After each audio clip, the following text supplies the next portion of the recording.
Halo Sobat Manhwa, kali ini kita akan melanjutkan cerita Raja Absurd part yang ke-53. Di part sebelumnya, Huangsang berhasil menutup Temporal Flower dan pergi ke kerajaan Maili.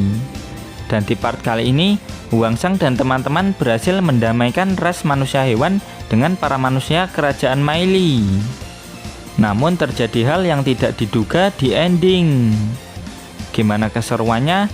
Tanpa basa-basi lagi, langsung pasang headset dan kita gaskan ke ceritanya di Manhwa Period.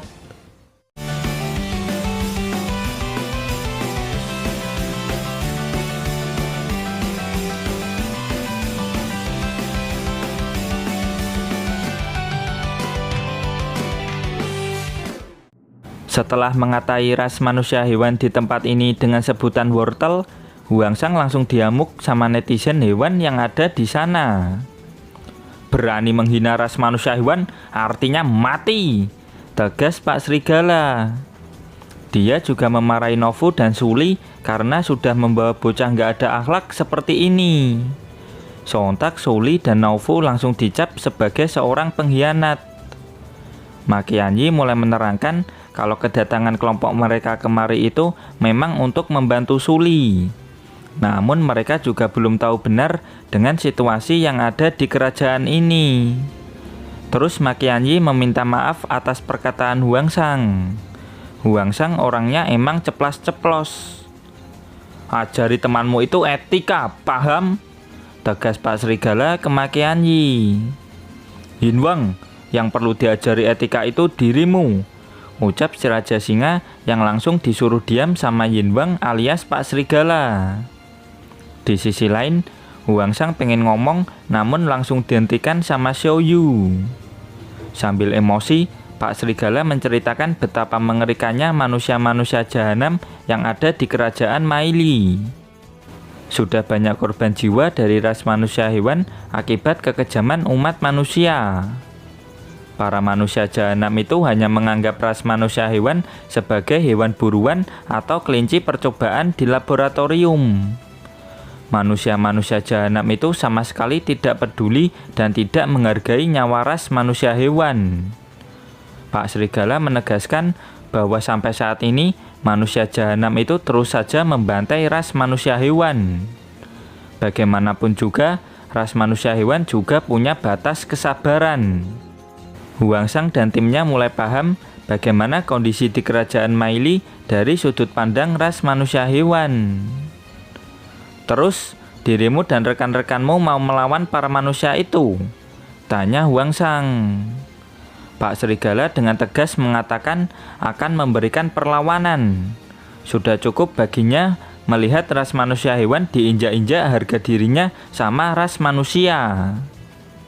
Kalau semisal kalian membantai para manusia, bukannya kalian akan sama saja dengan manusia yang kalian anggap jahanam itu? Ujar Huangsang. Pak Serigala mulai kesal dengan Huangsang. Dan dengan cepat, Makianyi langsung mengamankan Huangsang. Kau sepertinya tidak paham dengan kondisi kami. Gua habisi kau seperti manusia-manusia jahanam yang ada di kerajaan Maili, tegas Pak Serigala.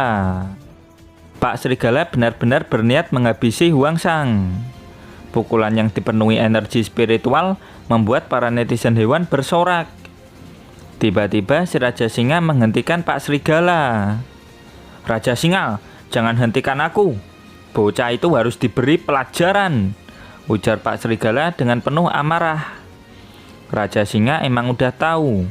Sebagai tetua dan pemimpin ras manusia hewan yang sah, Raja Singa tidak mau Pak Serigala bertindak gegabah seperti ini. Raja Singa setuju dengan Huangsang. Jika ras mereka membantai ras manusia, maka ras manusia hewan nggak ada bedanya dengan manusia-manusia jahanam itu. Raja Singa menyuruh Pak Serigala untuk mengambil jalur damai daripada harus perang yang mengakibatkan banyak kerugian di kedua belah pihak. Pak Serigala langsung menyingkirkan Raja Singa yang naif itu. Dia menegaskan kalau jalur perang adalah satu-satunya cara untuk menyelesaikan masalah ini. Yinwang, yang sopan dengan tetua singa, bentak Pak Gajah. Pak Serigala selaku calon pemimpin baru ras manusia hewan sudah siap menanggung konsekuensi dari tindakannya. Sambil bersiap menghajar Huangsang, Pak Serigala sudah membulatkan tekadnya. Semua manusia harus musnah. Skill Blade of the White Wolf langsung dilesatkan. Dan tuk, Huangsang mampu menghentikannya dengan sangat-sangat mudah. "Nani?" ujar Pak Serigala. "Hah?" ujar Raja Singa. Para netizen hewan pun heran kenapa bisa skill terkuat Pak Serigala mampu dihentikan dengan sangat mudah sama Huangsang. Saking mudahnya, Huangsang hanya menggunakan jari telunjuknya saja. "Ayo bicarakan masalah ini dengan damai, jangan dikit-dikit kekerasan," ucap Huangsang. "Damai? Baiklah," ucap Pak Serigala. Setelah melihat kekuatan Huangsang, Pak Serigala langsung menyambut Huangsang dengan meriah dengan menghidangkan makanan paling mewah yang ada di acara tersebut. "Dengan bantuan dari kalian semua, jalur damai pasti bisa dicapai," teriak Pak Serigala. "Tunggu Pak Serigala, lalu buat apa Anda menyewa bangsa Saiyan seperti kami kalau nggak jadi perang?" ujar Vegeta KW. Dan dawas, "Balik ke planet asal kalian sana," teriak Pak Serigala. Pak Serigala langsung minta maaf atas kelakuan kasarnya tadi terhadap Huangsang. Pak Serigala juga bertanya bagaimana rasa hidangan makanan terbaik mereka. Huangsang menerangkan kalau daging ini sangat enak. Saking enaknya, Huangsang bisa makan sampai menyisakan tulangnya doang. Mendengar kata tulang, Pak Serigala langsung tersulut emosi. Bagaimana tidak, sejak manusia menindas ras manusia hewan, Pak Serigala dan ras serigala yang ia pimpin selalu makan tulang kayak anjing. Kedua netizen hewan langsung membawa Pak Serigala menjauh, takut membuat Pak Serigala menyinggung Huangsang.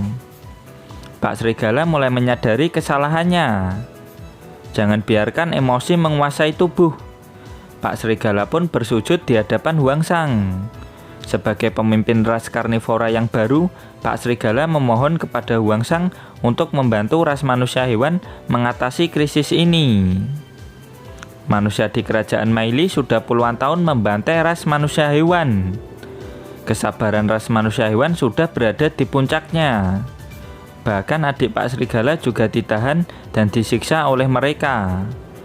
Bahkan saat ini Pak Serigala tidak tahu bagaimana kondisi adiknya itu. Huangsang pun mulai paham dan akan membantu ras manusia hewan mengatasi krisis ini. Tumben omongannya bener, batin malu dan makianyi. "Aku percaya padamu karena ekormu menggantung. Apabila seekor anjing sedih, ekornya pasti seperti itu," ucap Huangsang tanpa dosa. Baru aja dibatin, Huangsang tetaplah Huangsang, batin teman-teman Huangsang yang lain. Lalu Huangsang menegaskan kalau dirinya mau mendengar kondisi dari pihak manusia kerajaan Maili terlebih dahulu. Setelah itu baru diputuskan apa langkah terbaik untuk mengatasi krisis ini. "Kau berencana ke kerajaan Maili, tapi di sana banyak manusianya loh," ujar Pak Serigala. "Terus?" ucap Huangsang. Pak Serigala baru ingat kalau Huangsang adalah ras manusia, jadi bakal nggak kenapa-napa jika pergi ke kerajaan Maili. Pak Serigala juga berpesan supaya Huangsang tidak membocorkan lokasi tempat ini kepada para manusia itu. Setelah Huangsang pergi, Pak Serigala bertanya ke Raja Singa apa keputusan untuk mempercayai Huangsang sudah tepat. Raja Singa yakin jika Huangsang pasti akan kembali dengan membawa kabar baik. "Kau benar-benar percaya sama manusia ya?" ujar Pak Serigala. Raja Singa bukannya mempercayai manusia, tapi hanya ingin memiliki lebih banyak harapan untuk kehidupan yang lebih baik bagi ras manusia hewan. Masa depan ras manusia hewan tetap harus mereka sendiri yang tentukan. Singkat cerita, tim Huangsang sampai di depan gerbang masuk kerajaan Maili.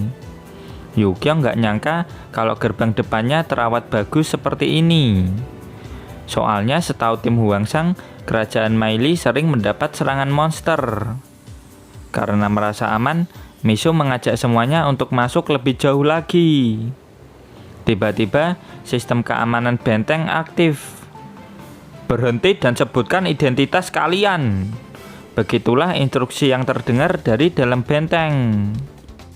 Huangsang mengangkat tangan dan menjelaskan bahwa mereka hanyalah manusia dan bukan monster. Huangsang juga menerangkan kalau dirinya mau bertemu dengan orang penting kerajaan Meili untuk mendiskusikan beberapa hal bersama. Setelah diperiksa, beberapa anggota militer menyadari kalau tim Huangsang adalah tim yang sudah merebut hasil buruan mereka. Si Kasno pun berniat melaporkan hal ini ke atasannya. Orang ini bernama Gonggong. Dia adalah kepala keamanan benteng kerajaan Meili. Berisik sekali, ada apa penjaga? Kau mengganggu waktuku, ujar Gonggong.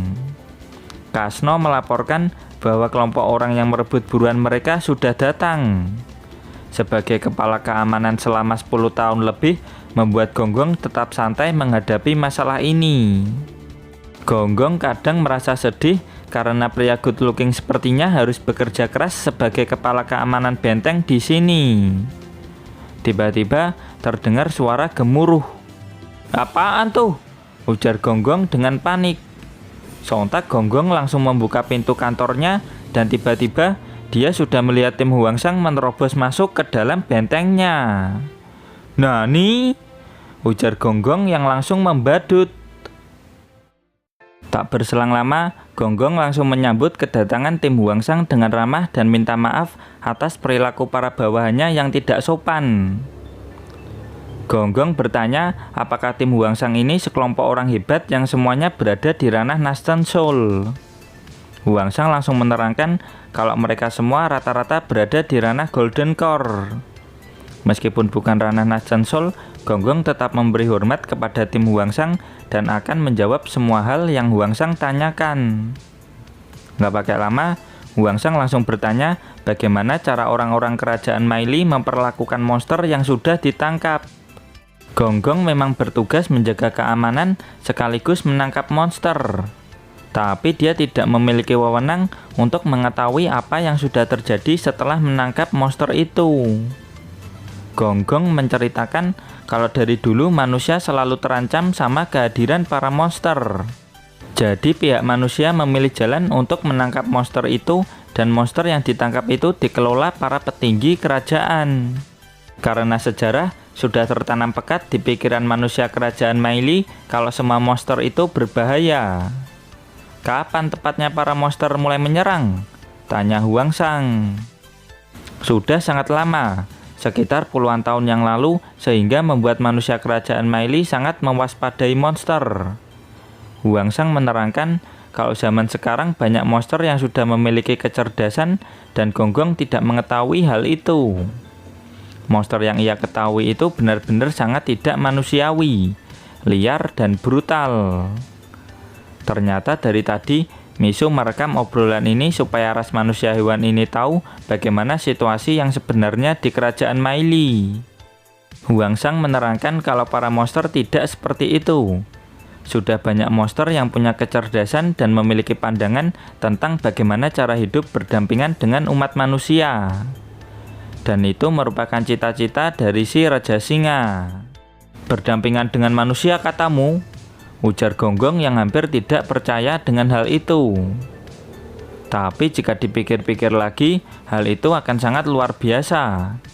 Gonggong bisa merasakan masa depan yang cerah jika hal itu benar-benar bisa terwujud. "Terus dengan jabatanmu yang hanya kepala keamanan benteng bisa berbuat apa?" tanya Huangsang. Jelek-jelek gini, Gonggong punya koneksi dengan pihak penting kerajaan Meili. Pamannya merupakan wakil wali kota negara bagian. Jadi pertama-tama Gonggong akan mengabarinya dulu. Dengan penuh semangat, Gonggong langsung menelpon pamannya. Tidak disangka, dirinya akan menjadi langkah awal dari sebuah peristiwa besar. Jika hal ini bisa terwujud, Dirinya akan menjadi orang penting di kerajaan Maili dan meninggalkan pekerjaan membosankan seperti menjadi kepala keamanan benteng. Telepon sudah terhubung. Gonggong menyuruh tim Huangsang supaya tidak berisik. "Halo Paman, aku punya kawan yang bisa bernegosiasi dengan para monster. Mereka bilang kalau para monster mau damai dan hidup berdampingan dengan manusia." "Apa? Kabar baik, Pak Wali Kota mendukung penuh hal ini. Mereka akan membantu kita menghubungi sekretaris raja." "Apa? Pak Wali Kota bilang kalau sekretaris raja juga ikut mendukung penuh hal ini. Mereka ingin mengadakan rapat dengan kita," teriak Gonggong dengan penuh semangat. Ras manusia hewan yang menyaksikan ini nggak nyangka kalau jalur damai bisa berjalan selancar ini. "Kalau kalian semua mendukung hal ini, kenapa tidak dari dulu negosiasi dengan para monster?" tanya Huangsang. Gonggong menerangkan kalau semua itu tidak bisa dilakukan gara-gara pandangan dan pemikiran dari masa lalu. Tak penting dengan masa lalu, yang terpenting sekarang adalah mewujudkan kedamaian sejati tersebut. Mendengar itu, Raja Singa gemetaran. Tidak disangka manusia juga punya pemikiran yang sama dengannya. Pak Serigala benar-benar memuji kebijaksanaan Raja Singa. Dia mengaku kalau caranya kemarin itu salah. Tapi lupakan itu, karena hari ini merupakan hari yang sudah ditunggu-tunggu oleh semua ras manusia hewan. Di tempat Huangsang, Raja telah membuat jadwal untuk bertemu dengan mereka. Sekarang tim Huangsang dan Gonggong diundang ke istana kerajaan. Dengan senang hati, Huangsang menerima undangan raja tersebut. Tim Huangsang dan Gonggong langsung menuju istana dengan menggunakan mobil mewah. Pemandangan kerajaan Maili dari dalam sangat maju. Bangunannya futuristik semua. Dan terlihat bangunan pencakar langit yang sangat tinggi. Dan itulah istana kerajaannya. Gonggong mengingatkan Huangsang untuk menjaga sikap, terutama cara bicaranya ketika nanti sudah berada di dalam istana. Dan gak disangka, Pak Luhut selaku sekretaris kerajaan langsung menyambut kedatangan Gonggong dan tim Huangsang.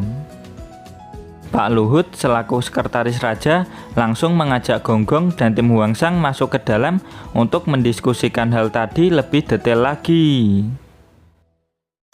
Tiba-tiba ada helikopter yang turun dari lantai atas istana kerajaan.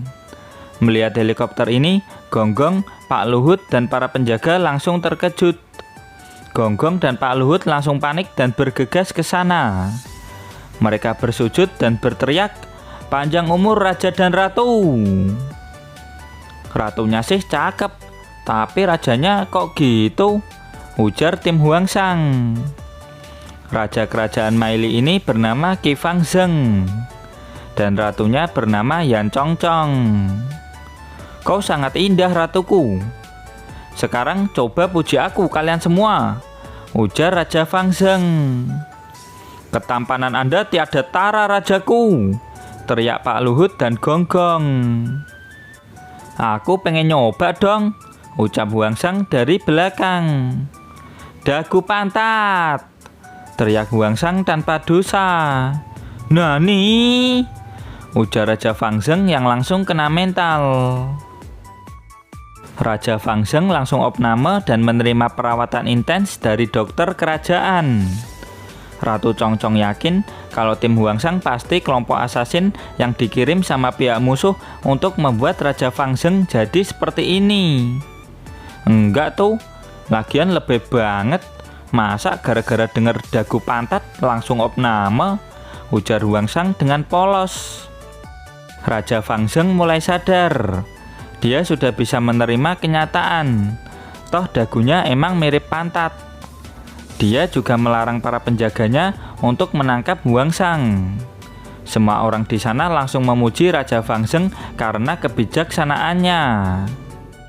Raja Fangzheng menyambut kedatangan tim Huangsang kali ini dengan benar. Tanah ini selalu menyambut mereka yang memiliki potensi. Pak Luhut dan Gonggong gak ada habisnya memuji raja mereka. "Tuh kan dia gak marah meskipun kita bilang dagu. Belum selesai ngomong, malu langsung membekap mulut Huangsang. Raja Fangzheng sangat menghormati orang-orang kuat. Kerajaan Maili selalu menerima kedatangan mereka. Bisa diibaratkan jika kerajaan Maili ini layaknya bumi yang merangkul semua hal yang ada di dalamnya. Dan disinilah rumah sejati yang memberikan rasa aman, nyaman, dan tentram. Ratu Congcong, Gonggong, dan Pak Luhut sangat senang bisa punya raja yang hebat dan bijaksana seperti Raja Fangzheng.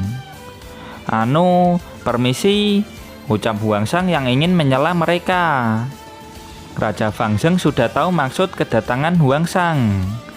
Dirinya selaku raja mengajak Huangsang pesta sambil makan dan membicarakan perihal hidup berdampingan dengan ras manusia hewan. Ratu sangat senang melihat kebaikan hati sang raja. Namun, aku nggak mau makan, dah kenyang. Lagian kalian semua ini cuma bisa bikin acara prasmanan doang ya? Nggak ada yang lain kah? Ucap Huangsang tanpa dosa. Bangun rajaku, sadarlah raja. Kerajaan Maili tidak akan bisa bertahan tanpa Anda, teriak Ratu, Gonggong, dan Pak Luhut. Singkat cerita, raja mengajak tim Huangsang ke lantai 121. Tempat ini merupakan pabrik atau laboratorium pengembangan biji spiritual yang sangat berguna bagi para awakener, terutama awakener teknologi. Fokus mereka adalah mengembangkan teknologi bagi para awakener. Terus bersama-sama membangun kota sehingga menjadi tempat yang aman. Karena zaman lagi kacau, mereka hanya bisa mengandalkan diri sendiri untuk bertahan hidup. Dan inilah Amalith Ore, material luar biasa yang mampu memberikan bantuan luar biasa terhadap awakener teknologi.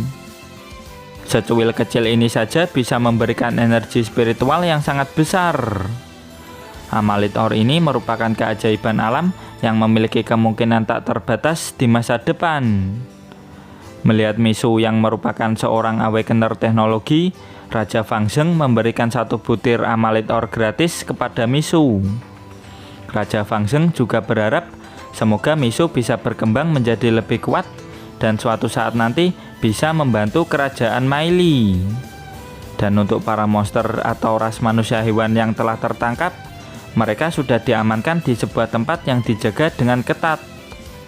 Jika para monster ingin hidup berdampingan, maka Raja Fangzheng dengan senang hati akan mendiskusikan masalah ini. Dengan ini, Raja Fangzheng dan Huangsang sudah membuat kesepakatan damai untuk kedua belah pihak. Sore hari pun tiba. Tidak disangka Raja Maili ternyata orangnya sangat bijaksana. Sekarang tinggal menemui Raja Singa dan semua masalah akan beres. Di dalam mobil, Malu bertanya sekuat apa Amalith Ore itu. Misu menerangkan jika kepekatan dan penyimpanan energi spiritualnya di luar imajinasi. Menggunakannya sebagai bahan pengembangan spiritual akan mempercepat proses dan bisa mengeluarkan potensi terbaiknya.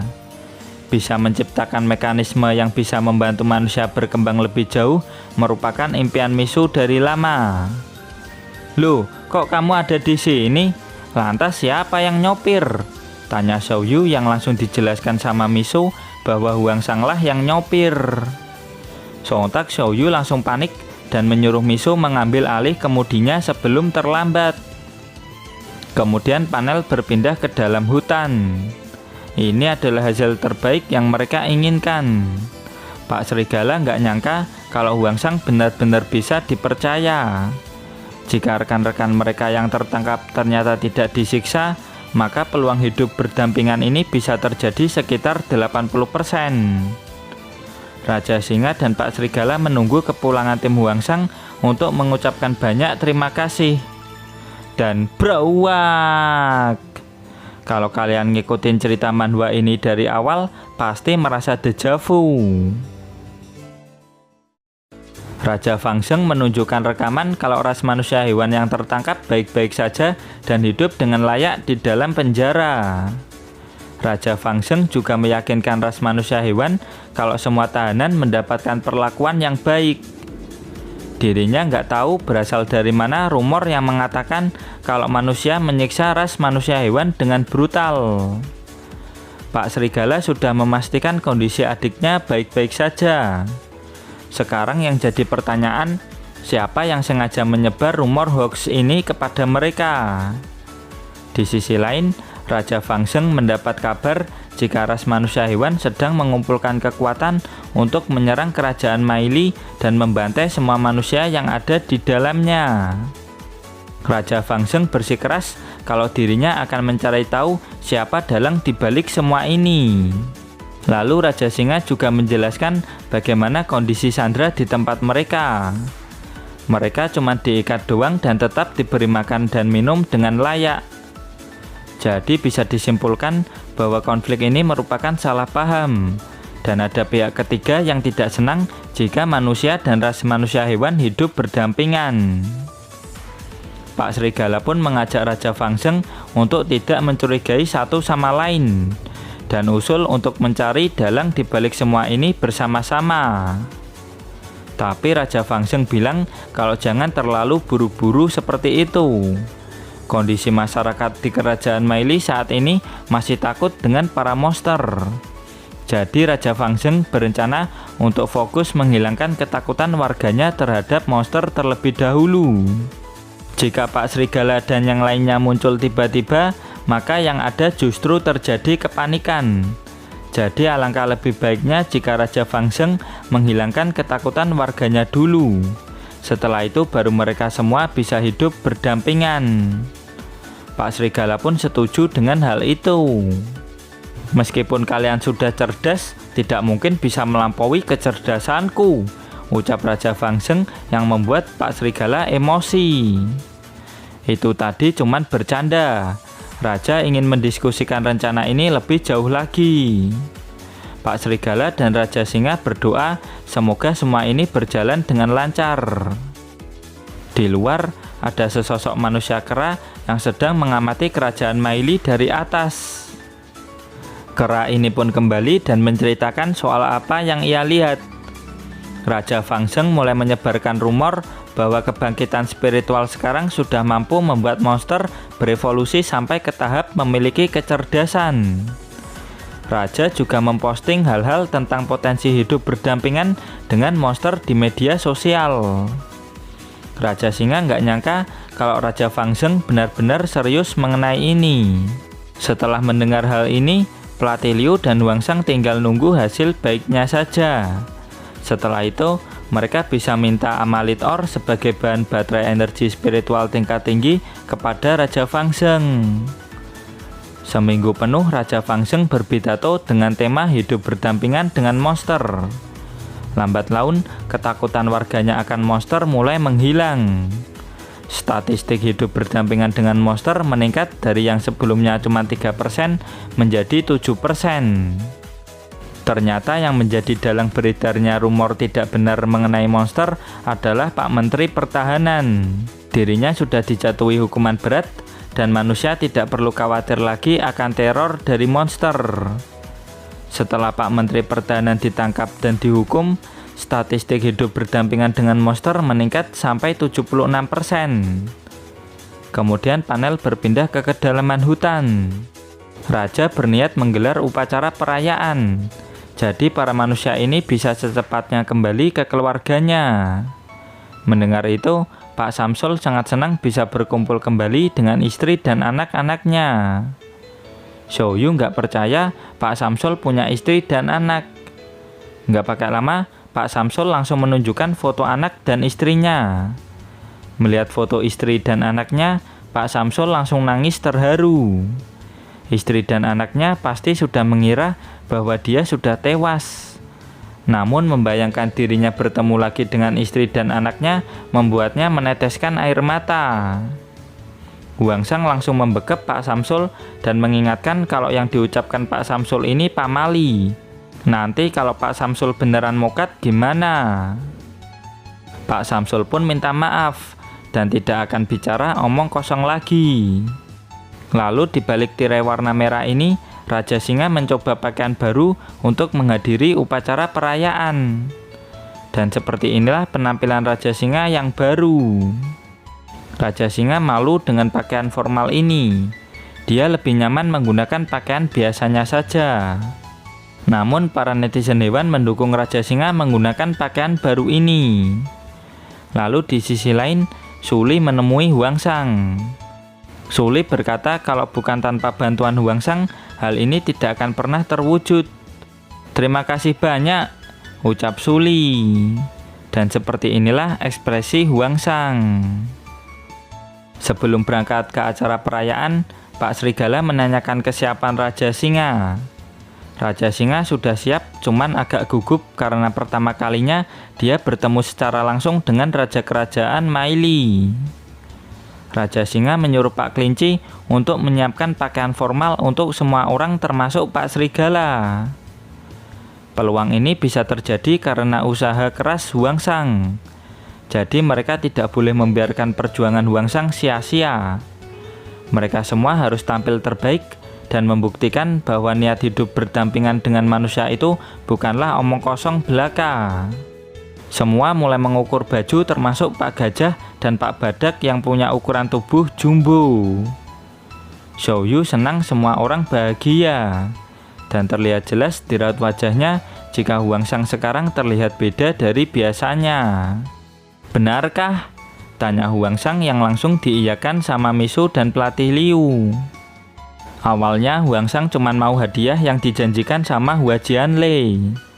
Namun setelah turun langsung membantu, Huangsang merasa senang bisa menolong kedua belah pihak ini berdamai. Setiap kelompok bekerja keras, bahkan mengubah kepercayaan mereka. Separah apapun kondisinya, selalu ada harapan. Jika Raja Dagu Pantat itu beneran menerima mereka, maka Huangsang berencana membuat markas kedua di kerajaan Maili. Jujur Li, Huangsang juga ingin mendirikan tempat di mana semua orang punya perasaan saling memiliki. Huangsang beneran berbeda kali ini ya, ucap Zhou Yu dan Jin Chen. 2 hari sudah berlalu, hari upacara perayaan pun tiba. Kalau semuanya sudah siap, ayo berangkat, ajak Raja Singa. Penampilanmu sangat keren, sangat cocok dengan pakaian barumu. Tapi, apa yang ada di atas kepalamu itu? Tanya Pak Srigala. Ini adalah mainan gelembung, jawab Raja Singa. Dengan ini, anak-anak kecil tidak akan takut lagi dengan Raja Singa. Pak Srigala, Pak Kelinci, dan Pak Kuda langsung ngakak brutal. Merasa malu, Raja Singa berniat melepaskan alat gelembung ini. Jangan dilepas, itu ide yang sangat bagus. Aku yakin mereka tidak akan takut denganmu, ucap Pak Srigala. Sudah bertahun-tahun Raja Singa memimpin kelompok, baru kali ini Pak Srigala mempercayai Raja Singa. Pak Srigala pun memuji Raja Singa kalau Raja Singa memang pantas menjadi seorang pemimpin. Raja Singa merasa canggung dengan kondisi ini. Di kerajaan Maili, pihak kerajaan sudah menginfokan bahwa momen bersejarah ini akan disiarkan secara live di TV maupun di media sosial. Pihak Monster sudah mengirim delegasi untuk menemui sang raja. Bersama-sama, kita akan mendiskusikan rencana hidup berdampingan. Singkat cerita, delegasi dari pihak Monster pun datang. Dan pihak kerajaan Maili langsung menyambut mereka dengan tangan terbuka. Dengan pertemuan ini, diharapkan jika para monster akan membawa keamanan serta kebahagiaan bagi semuanya. Raja Fangzheng mulai berpidato menyambut ras monster dan berharap semoga rencana hidup berdampingan bisa membawa kebahagiaan dan keamanan bagi semua pihak. Raja Fangzheng berniat menutup lembaran lama dan mulai membuka lembaran baru. Umat manusia sekarang akan mulai mencoba mempercayai para monster. Misu agak bosan karena tidak ada pertempuran. Namun Huangsang tidak masalah karena sekarang emang lagi nggak mau bertempur. Huangsang penasaran akan seperti apa kedepannya jika manusia hidup berdampingan dengan para monster. Mewakili rakyat, Raja Fangzheng bertanya apakah para petugas yang tertangkap baik-baik saja.